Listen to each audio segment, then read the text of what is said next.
Assalamualaikum warahmatullahi wabarakatuh. Perkenalkan, nama saya Widya Agustin Suhendar.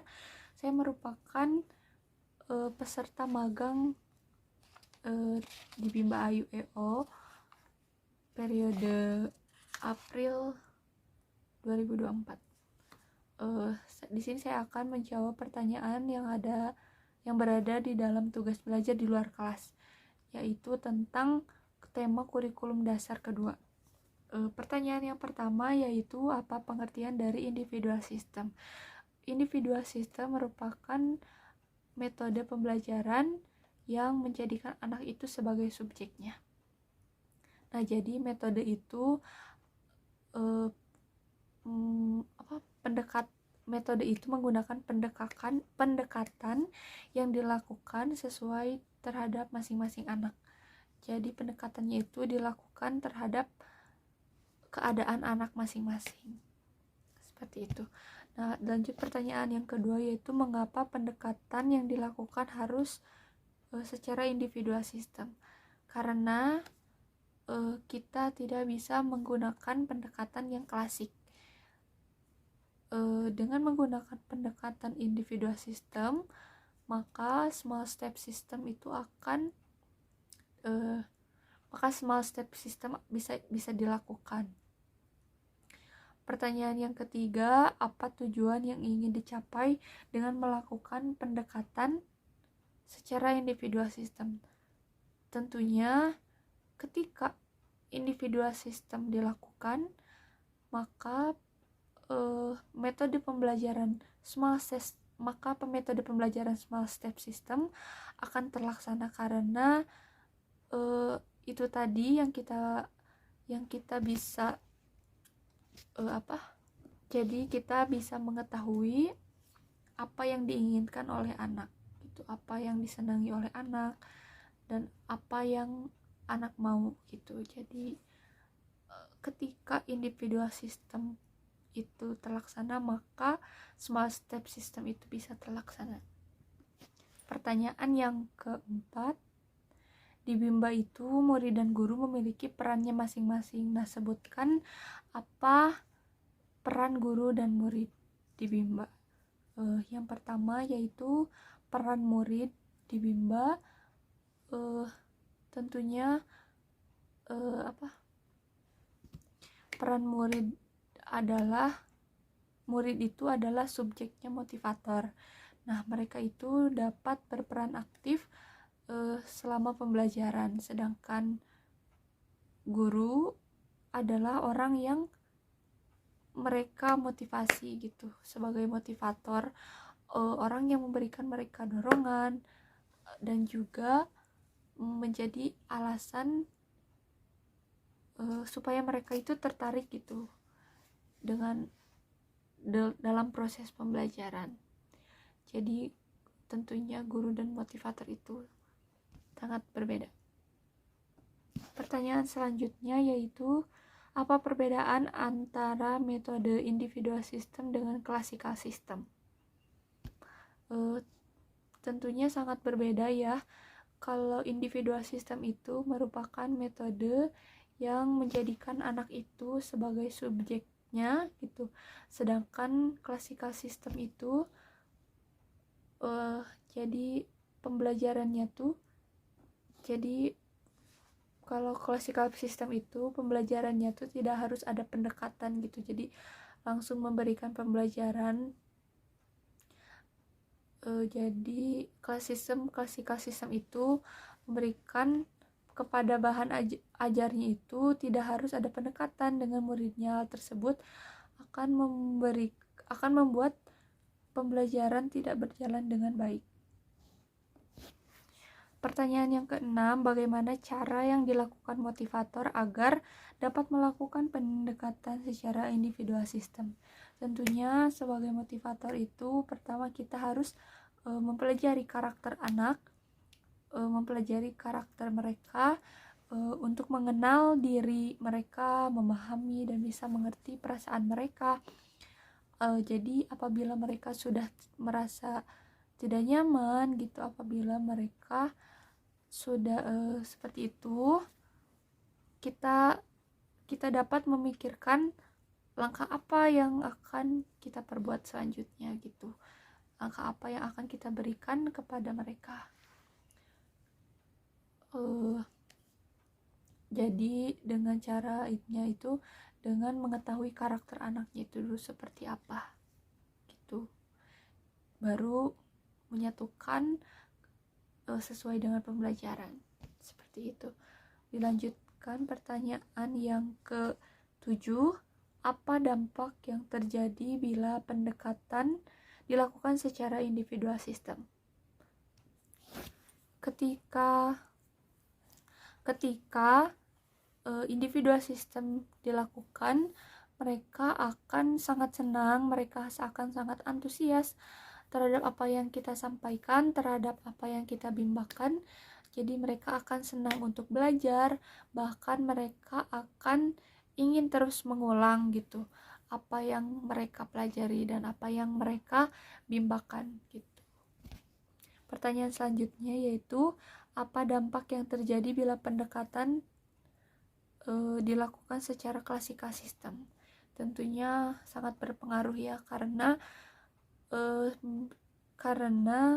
sistem klasikal, metode klasikal sistem itu jadi hanya memberikan materi saja terhadap anaknya, sehingga mereka akan tidak fokus terhadap pembelajaran, mereka akan menjadi malas, akan tidak tertarik gitu terhadap apa yang kita sampaikan. Jadi mereka akan malas dan tidak mau untuk belajar.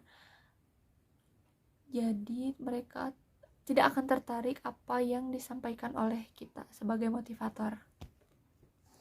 Pertanyaan selanjutnya yaitu mengenai metode variation skill, yaitu yang pertama, apa pengertian variation skill? Pengertian variation skill adalah kemampuan motivator untuk memberikan pembelajaran yang berbeda gitu. Jadi metode pemberian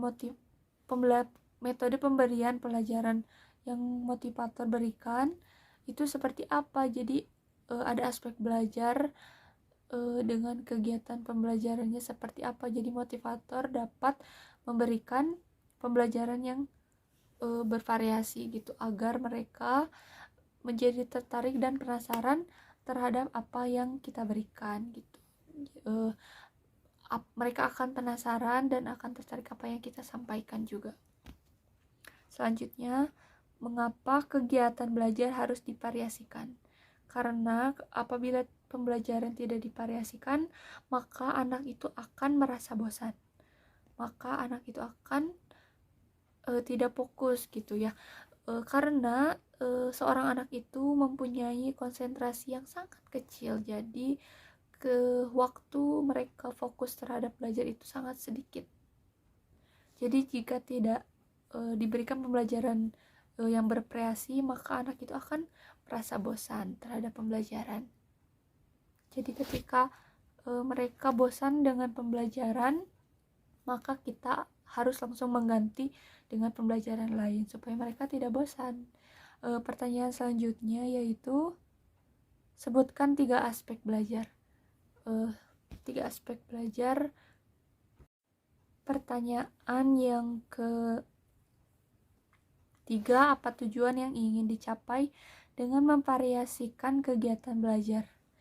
Tentunya kita ingin anak itu memahami apa yang kita sampaikan, memahami dan mengerti apa yang kita bimbangkan dengan cara yang kita pakai untuk melakukan pendekatan kepada mereka, sehingga anak itu tidak merasa bosan dan akan semakin tertarik dan antusias terhadap kegiatan bermain dan belajar. Itu. Pertanyaan selanjutnya yaitu, sebutkan 3 aspek belajar. 3 aspek belajar yaitu, yang pertama ada afektif, yang kedua kognitif, dan yang ketiga yaitu psikomotorik. Pertanyaan yang kelima yaitu, kegiatan apa yang termasuk aspek kognitif? Jadi kegiatan yang merupakan aspek kognitif yaitu kegiatan yang berkaitan dengan kerja otak atau kecerdasan. Nah, seperti kegiatan membaca dan berhitung, matematika, dan bermain baca-baca. Pertanyaan selanjutnya yaitu kegiatan apa yang termasuk aspek afektif. Aspek afektif itu merupakan kegiatan yang berkaitan dengan hati dan perasaan gitu. Contohnya suka atau tidaknya, senang atau enggaknya gitu, seperti berkaitannya dengan bernyanyi, berdialog, berdongeng, dan bercerita gitu. Selanjutnya, kegiatan apa yang termasuk aspek psikomotorik? Kegiatan yang termasuk aspek psikomotorik yaitu kegiatan yang berhubungan dengan fisik, yaitu menggunakan anggota tubuh, yaitu seperti menulis gitu. Nah, menulis itu termasuk kegiatan psikomotorik gitu. Pertanyaan selanjutnya yaitu bagaimana cara motivator memvariasikan kegiatan belajar dengan aspek belajar. Nah, jadi di Bimba AYUEO itu ada yang dinamakannya teori bandul, yaitu yang kita tahu bandul itu kalau kita goyangkan dari kiri ke tengah, ke kanan, ke tengah lagi gitu. Jadi benar kita bisa melihat dari filosofi teori bandul ini, kita bisa melihat bahwa ketika yang ke tengah itu adalah aspek utamanya, kalau yang ke kanan ke kiri itu aspek atau kegiatan selingannya gitu. Jadi pembelajarannya itu diselingi dengan kegiatan lain gitu, tetapi tetap kepada tujuan pertamanya, yaitu berada di tengah-tengah. Nah, di Bimba AYUEO sendiri itu ketika teori bandul itu diibaratkan yang tengah itu adalah membaca. Nah, sedangkan ketika ke kanan dan ke kiri itu seperti menulis, matematika, dan bahkan mewarnai. Itu merupakan kegiatan selingan. Pertanyaan selanjutnya yaitu mengenai teori dasar dalam psikologi pendidikan. Yang pertama, apa yang dimaksud dengan hukum akibat? Nah, hukum akibat merupakan kegiatan menyenangkan. Kegiatan menyenangkan itu akan diulang. Nah, ketika kita membuat pembelajaran itu senang dan menyenangkan, maka mereka akan meminta untuk mengulang-ulang. Contohnya, mereka akan merespon dengan baik. Ibu, aku ingin mewarnai lagi, misalkan. Ibu, aku ingin menulis lagi, gitu. Ibu, aku ingin membaca cerita lagi, gitu. Nah, pertanyaan selanjutnya yaitu apa yang dimaksud dengan hukum latihan? Nah, hukum latihan itu merupakan kegiatan yang terus diulang, maka dengan begitu akan berdampak pada mampu atau enggaknya gitu kepada anak. Nah, ketika hukum latihan itu berulang-ulang, maka mereka akan melakukan sesuatu yang berulang gitu. Jadi kalau hukum latihan itu sering dilakukan, maka kedepannya mereka akan terlihat mampu. Mereka akan meminta untuk mengulang-ulang pembelajaran gitu, kemudian mereka akan mampu. Pertanyaan yang ketiga, apa yang dimaksud dengan hukum kesiapan? Jadi ketika anak semakin mampu,